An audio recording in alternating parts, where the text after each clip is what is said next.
ಬೇಲೂರು ತಾಲೂಕಿನ ಹನಕೆ ಗ್ರಾಮದಲ್ಲಿ ಅಕ್ರಮವಾಗಿ ಗೋವುಗಳನ್ನು ಬಂಧಿಸಿದ್ದು ಅಲ್ಲಿಂದ ಕಸಾಯಿಖಾನೆಗೆ ಸಾಗಿಸಲು ಸಿದ್ಧತೆ ನಡೆಯುತ್ತಿದ್ದ ಜಾಲವನ್ನು ವಿಶ್ವ ಹಿಂದೂ ಪರಿಷತ್ ಮತ್ತು ಬಜರಂಗ ದಳದ ಕಾರ್ಯಕರ್ತರು ಪತ್ತೆ ಹಚ್ಚಿ 17 ಗೋವುಗಳನ್ನು ರಕ್ಷಿಸುವಲ್ಲಿ ಯಶಸ್ವಿಯಾಗಿದ್ದಾರೆ.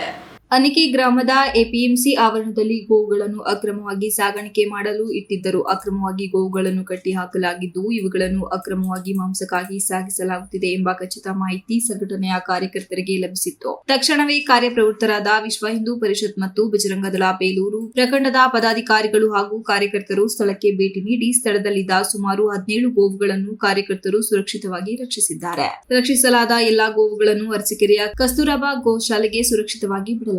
ತಾಲೂಕಿನಲ್ಲಿ ಅಕ್ರಮ ಗೋ ಸಾಗಾಟ ಜಾಲ ಸಕ್ರಿಯವಾಗಿರುವ ಬಗ್ಗೆ ಸಾರ್ವಜನಿಕರು ಆಕ್ರೋಶ ವ್ಯಕ್ತಪಡಿಸಿದ್ದು ತಪ್ಪಿತಸ್ಥರ ವಿರುದ್ಧ ಕಠಿಣ ಕ್ರಮ ಕೈಗೊಳ್ಳುವಂತೆ ಒತ್ತಾಯಿಸಿದ್ದಾರೆ.